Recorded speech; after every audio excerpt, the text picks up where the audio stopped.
Sir मैंने bank से पैसे लिए और मैं अब नहीं भरना चाहता हूँ। मेरे पास पैसे है लेकिन मैं जानबूझ के बैंक को पैसा नहीं देना चाहता हूँ। सर मेरी मजबूरी थी, मैंने बैंक से पैसा लेने के बाद उसकी ईएमआई को नहीं भरा, लेकिन अब मैं भरना चाहता हूँ। मेरे साथ क्या होगा? सर मेरी जिंदगी में पापा जी बीमार हो गए, मेरी मम्मी की तबीयत खराब हो गई और मैंने लोन लेके उनके ऊपर खर्च कर दिया। सर मैं पेमेंट करना चाहता हूँ लेकिन मेरे पास पैसों का जुगाड़ नहीं आ रहा। क्या बैंक मेरा ईएमआई करेगा? बैंक मेरी हेल्प करेगा? और अगर मैं पेमेंट नहीं करूं तो मेरे सिबिल स्कोर के साथ क्या होगा? इस प्रकार के सवाल जब आप पूछते हैं और दोस्तों जवाब आपको नहीं मिलता है, तो आज की वीडियो में मैं आपको इन्हीं सवालों का जवाब दूंगा कि अगर आपने लोन सेटलमेंट कर लिया या जानबूझ के पेमेंट बैंक का नहीं किया या आप करना चाहते हैं पैसा आपके पास नहीं है, तो आपके साथ क्या क्या हो सकता है और उसका प्रभाव आपके सिबिल स्कोर पे पड़ेगा। तो आप किस खतरे की निशानी के साथ अपनी जिंदगी का सामना करेंगे ये भी पता चलेगा। तो चलिए स्टार्ट करते हैं।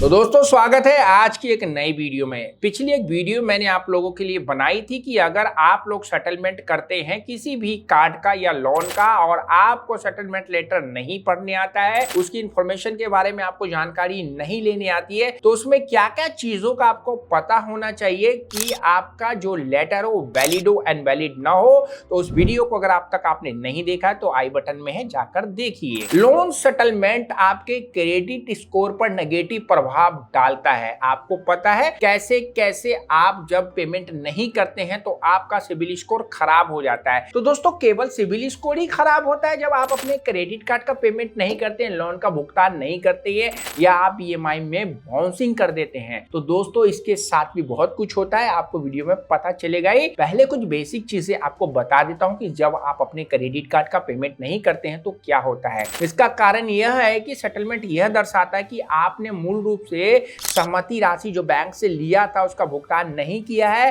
क्रेडिट ब्यूरो इसका नेगेटिव प्रभाव आपके सिबिल स्कोर पर डाल देता है, क्योंकि उधारकर्ता जो दूसरे बैंक आपको पैसा देने वाले हो वो सावधान हो जाए कि आपने बैंक का पैसा पहले जो लिया था आपने उसको नहीं दिया, अगर आप फिर से इसको देंगे तो आपके पैसों के साथ जोखिम हो सकता है। लोन सेटलमेंट का क्रेडिट स्कोर पर बहुत बुरा प्रभाव पड़ता है और यह कई कार्य पर निर्भर भी करता है। सबसे बड़ा जो निर्भर करने का कारण होता है दोस्तों वो ये है कि आप डिफॉल्टर है या विलफुल डिफॉल्टर है। डिफॉल्टर उनको कहा जाता है जिनके पास पैसा है, उनकी इनकम ऑफ सोर्स है, उनके ट्रांजैक्शन बिल्कुल हाई प्रोफाइल है, बैंकों के साथ लेन देन कर रहे हैं लेकिन वह बैंकों को पैसा नहीं दे रहे हैं। तो दोस्तों उनको कहा जाता है विलफुल डिफॉल्टर। और वह अगर ऐसा करते हैं तो दोस्तों एक नया कानून आ चुका है और इन लोगों को जेल जाने से कोई नहीं रोक सकता है।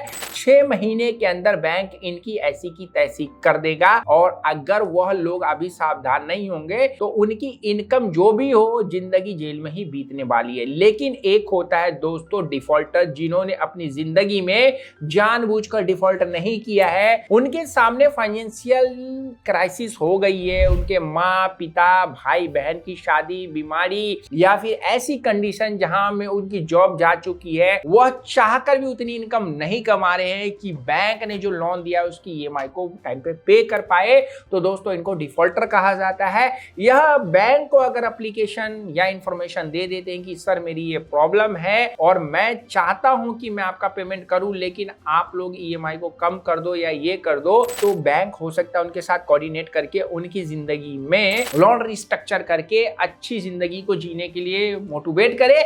लेकिन अगर ऐसे लोग सेटलमेंट भी कर लेते हैं तो दोस्तों उनको डरने घबराने की जरूरत नहीं है कि उनके पास जब पैसा होगा तो वो पेमेंट करके अपने सिबिल को ठीक भी कर सकते हैं, क्योंकि बैंक वाले देखेंगे कि इनकम इनकी कितनी है, यह कितना कमा रहे हैं, कितना खर्च कर रहे हैं, बाकी इनको जिंदगी जीने के लिए जो जरूरत की चीज है वो पूरी हो रही है। और अगर नहीं हो रही है तो भाई इनकी क्या गलती है। तो उनपे डिफॉल्टर का टैग लगेगा, लेकिन उनको न कोर्ट कचहरी जाना होगा न कहीं जाना होगा, सेटलमेंट करके अपनी जिंदगी को एनओसी के माध्यम से ठीक कर सकते हैं और अपने सिबिल को एनडीसी के माध्यम से ठीक कर सकते हैं। तो ये दो बात बातें हो गई। सेटलमेंट जब आप लोग कर लेते हैं तो दोस्तों सेटल की गई राशि का जो अमाउंट है वो भी आपकी जिंदगी पे प्रभाव पड़ता है। जो छोटा सेटलमेंट करते हैं दोस्तों उनको फ्यूचर में दिक्कत हो सकती है। जिनका 1 लाख 2 लाख 20,000 50,000 होता है वो सेटलमेंट कर लेते हैं, वो गलत लोग होते हैं, क्योंकि इतना अमाउंट तो एक बेसिक अमाउंट है। वह लोग सेटलमेंट करके अगर बैंकों को दिखाते कि सेटलमेंट कर लिया तो उनको फ्यूचर में अगर कोई होम लोन लेना है, कार लोन लेना है, तो इतने महंगे रेट ऑफ इंटरेस्ट पे बैंक देगा कि वो सोच भी नहीं सकते कि भाई मैंने क्या गलती कर दिया। लेकिन अगर किसी का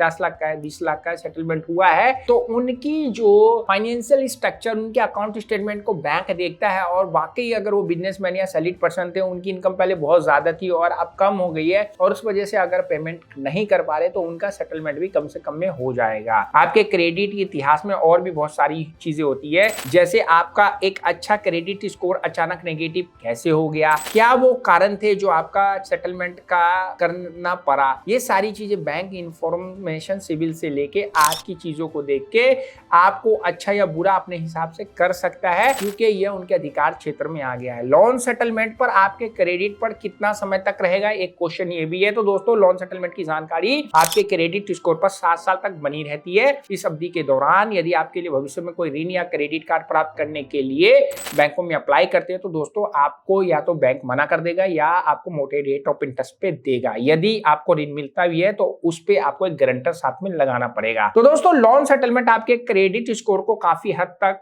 खराब करता है, भविष्य में लोन लेने की एबिलिटी को खत्म कर देता है। इसलिए लोन सेटलमेंट को आप अंतिम उपाय के रूप में नहीं देखें। मजबूरी है तो कर ले, एनओसी ले ले, लेकिन जैसी पैसा है आप उसका पूरा पेमेंट करके आप अपने सिविल स्कोर को ठीक करके एनडीसी लेके अपने सिविल स्कोर को अच्छा कर सकते हैं, ताकि आपने कोई गलती की उसको सुधार लेंगे तो सुबह का भूला अगर शाम को वापिस आ जाता है तो भूला नहीं कहलाता है। आशा करता हूँ इस वीडियो में जो आपको इन्फॉर्मेशन मिली होगी, काम की होगी। चैनल पे नए सब्सक्राइब करिए, वीडियो अगर फेसबुक पे देख रहे हैं फॉलो करना नहीं भूलिए। घर पे आ रहे हैं रिकवरी एजेंट, रिश्तेदारों को कॉल कर रहे हैं रिकवरी एजेंट, कंपनी के बाहर आके बैठे रिकवरी एजेंट, कॉल करके आपका जीना दुभर कर रखा है, इन्फॉर्मेशन के घर पे आ रहे हैं, पुलिस बन के कॉल कर रहे हैं, वकील बन कर के नोटिस भेज रहे हैं। यानी कि आपकी जिंदगी में रिकवरी वालों ने आपकी लाइफ को पूरा रिकवर कर लिया है। तो इस रिकवरी से कैसे बाहर निकले, विजिट करिए www.hktips.com पे या व्हाट्सएप में आइए, फ्री में बात करिए, कोई फीस नहीं लगेगा, लेकिन सर्विस लेंगे